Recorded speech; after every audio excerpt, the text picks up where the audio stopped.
হরে কৃষ্ণা, হরি বল। সকলে চরণে আমার প্রণাম। বাঞ্ছা কল্পতরুভশ্চ কৃপা সিন্ধুব এবচ পতিতানাং পাবনেভ্যো বৈষ্ণবেভ্যো নমো নমঃ। নমো বিষ্ণুপাদায় কৃষ্ণপৃষ্ঠায় ভূতলে শ্রীমতে ভক্তিবেদান্ত স্বামিনীতি নামিনে নমস্তে সরস্বতী দেবে গৌরবাণী প্রচারিণে নির্বিশেষ শূন্যবাদী পাশ্চাত্য দেশ তার স্বামী গুরু মহারাজ কি জয়। হরি বল। তো আগের ভিডিওতে আমি 5টা শ্লোক পাঠ করে ছেড়েছিলাম। আজকের ভিডিওতেও আমি 5টা শ্লোক বলে আপনাদের ছাড়ছি। তো আপনারা অনেকেই দেখছেন, আমি দেখলাম। তো যারা যারা মনে করছেন শ্লোকগুলো করবেন, তারা ভিডিওগুলো শ্রবণ করবেন, করে সেখান থেকে আস্তে আস্তে করে করার চেষ্টা করবেন। যারা ভক্তিটা করতে চাইছেন আর শ্লোকগুলো করতে চাইছেন তাদের জন্য এই ভিডিওটি।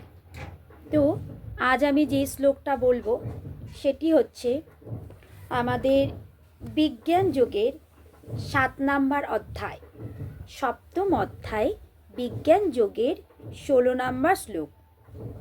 সেটি হলো চতুর্বিধা ভজন্তে মাম জনা সুকৃতিনোর্জুন আর্ত জিজ্ঞাসু অর্থাথি জ্ঞানী চ ভরতর্ষভ।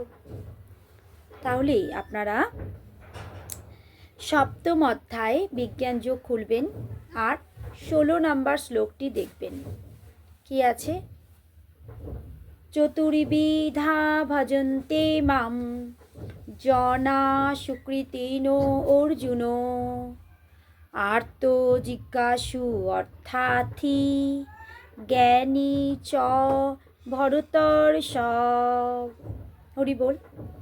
এবার হচ্ছে আর যে শ্লোকগুলো বলবো, এটা 1 নাম্বার হলো, 5টা শ্লোক বলবো বললাম।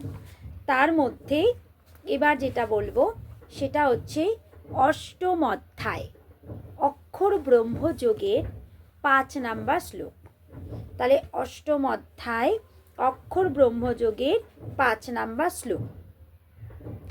অন্তকালে চ মামেব ষড়োন্মুক্ত কলেবরম য প্রয়াতি স মদ্ভাবম জাতি নাস্তি অত্র সংশয়। কি হলো? 8ম অধ্যায়ে অক্ষর ব্রহ্মযোগের 5 নাম্বার শ্লোক, 8-এর 5। অন্তকালে চ মামেব ষড়োন্মুক্ত কলেবরম য প্রয়াতি স মদ্ভাবম জাতি নাস্তি অত্র সংশয়। হরি বল। এবার হচ্ছে 3 নাম্বার। 3 নাম্বার কি? এটা হচ্ছে রাজগুচ্ছ যোগের 9ম অধ্যায়ের 25 নাম্বার শ্লোক। তাহলে 9ম অধ্যায় রাজগুচ্ছ যোগ 25 নাম্বার শ্লোক। জান্তি দেবব্রতা দেবান পিতৃন জান্তি পিতৃব্রতা ভূতানি জান্তি ভূতেজা জান্তি মত যাজিনো অপিমাম। আর একবার বলি, 9ম অধ্যায় রাজগুচ্ছ যোগের 25 নাম্বার শ্লোক, 9-এর 25। জান্তি দেবব্রতা দেবান পিতৃন জান্তি পিতৃব্রতা ভূতানি জান্তি ভূতেজা জান্তি মত যাজিনো অপিমাম। এটা হয়ে গেল 3টে। আরও 2টো শ্লোক। তো বিষয়টা হচ্ছে শ্লোক বলাটা খুবই সহজ যদি আমরা এইভাবে সহজ সরল করে একটু বলার চেষ্টা করি। তার মধ্যে দেখুন এই যে শ্রীমদ্ ভগবদ্গীতা যথাযথ এই বইটি রয়েছে। তো আপনারা শ্লোকগুলো কিভাবে পড়বেন? আপনারা প্রথমে যদি লেখাটা দেখে অসুবিধা বোধ মনে করেন, তাহলে নিচের যে অনুবাদের আগের যে লেখাগুলো রয়েছে সেগুলো দেখে দেখে পড়বেন, তাহলে আপনারা অনেক ভালোভাবে পড়তে পারবেন। তো আরেকটি শ্লোক, সেটা হচ্ছে নবম অধ্যায়ে রাজগুচ্ছ যোগের ২৬ নম্বর শ্লোক। ২৬ নম্বর শ্লোকটি কি?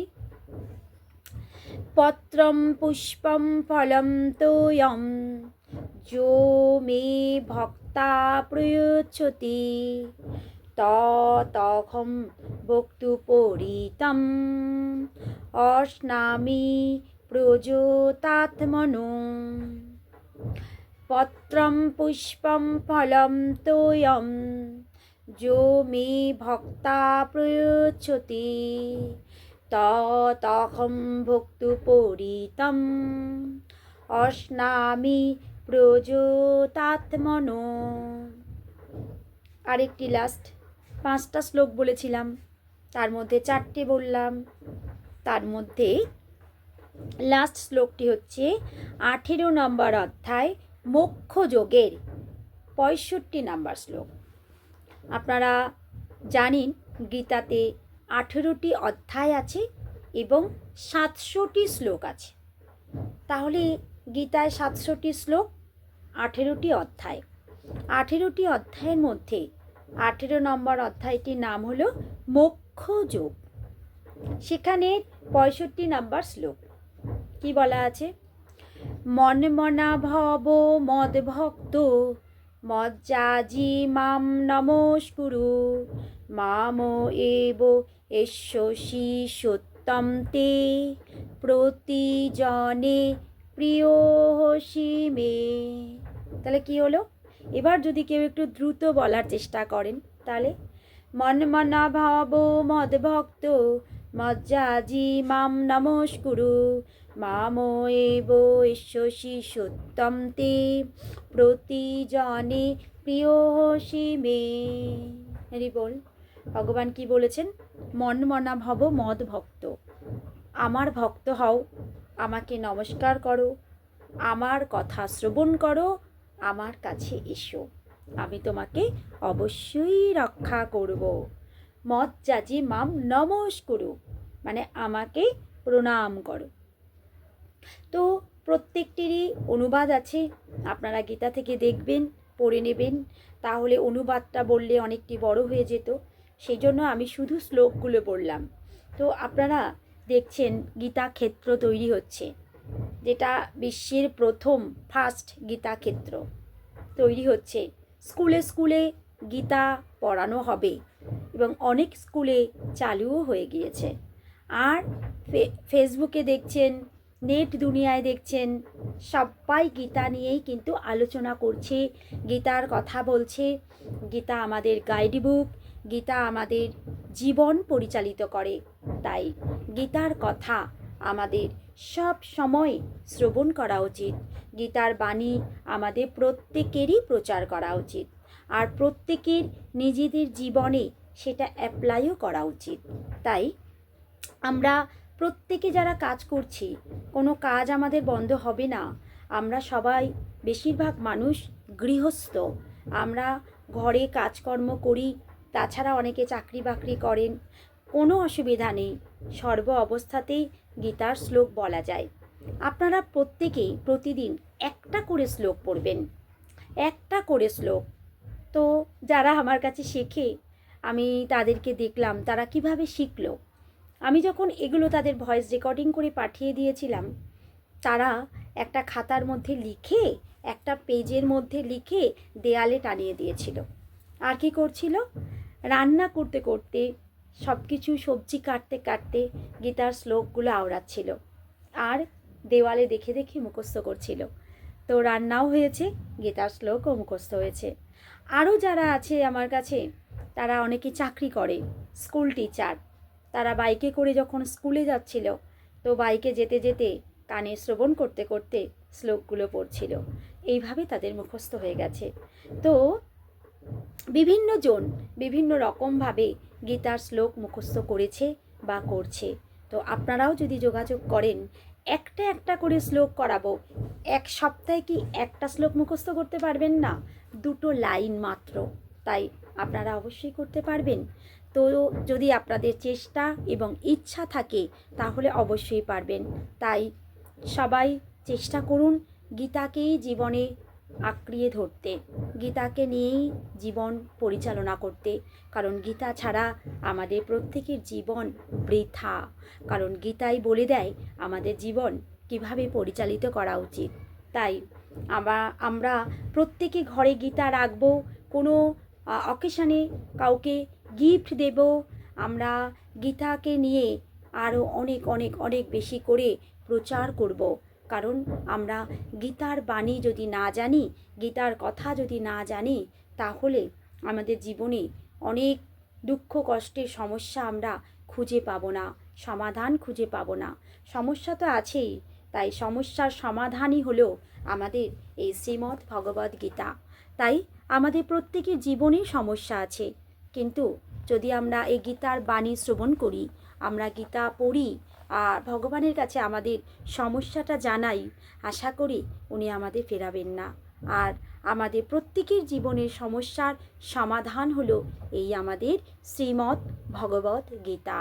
শ্রীমদ্ ভগবদ্ গীতা কি জয়, শ্রীমদ্ ভগবদ্ গীতা কি জয়, সকল বৈষ্ণব ভক্তবৃন্দ কি জয়, শিল প্রভুপাদ কি জয়, জয় পতাকা স্বামী গুরু মহারাজ কি জয়, হরি বল। আরও একটি বিশেষ খবর, আপনারা সবাই যখন মায়াপুর ধামে যাবেন, যেখানেই যান না কেন, প্রত্যেকেই বাড়িতে একটা করে গীতা নিয়ে আসবেন। ধাম থেকে নিয়ে আসুন বা যে কোনো জায়গা থেকে নিয়ে আসুন, যেখানেই পাবেন গীতা একটা ঘরে রাখবেন। পড়তে না পারলেও মঙ্গল, গীতাকে যদি প্রতিদিন প্রণাম করেন তবুও অনেক অনেক মঙ্গল, ঘরে থাকলেই মঙ্গল। তাই আপনারা প্রত্যেকে বাড়িতে গীতা রাখবেন, নমস্কার করবেন, বাচ্চাদের পড়ার টেবিলে রাখবেন, বাচ্চাদেরকেও প্রণাম করতে বলবেন, পারলে তাদের ব্যাগে ছোট্ট একটা গীতা দিয়ে দেবেন। তাদের পড়ার ব্যাগে, প্রত্যেকের স্কুলের পড়ার ব্যাগে একটা করে ছোট্ট গীতা দিয়ে দেবেন। তাতে তাদের মন শরীর অনেক ভালো থাকবে। আর রাস্তায় কোনো সমস্যা হলে ভগবান শ্রীকৃষ্ণ তাদেরকে রক্ষা করবেন।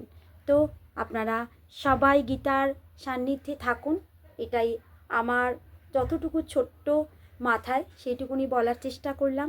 আপনারা সকলে আমাকেও আশীর্বাদ করবেন যেন আমিও এইভাবে গীতার শ্লোক আপনাদের শ্রবণ করাতে পারি।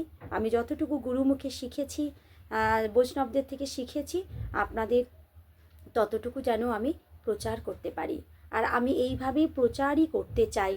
তো আপনারা সকলে আশীর্বাদ করবেন আর আমাকে ভুল ত্রুটি ক্ষমা করবেন। আমি যতটুকু জানি ততটুকু আপনাদেরকে করানোর চেষ্টা করব।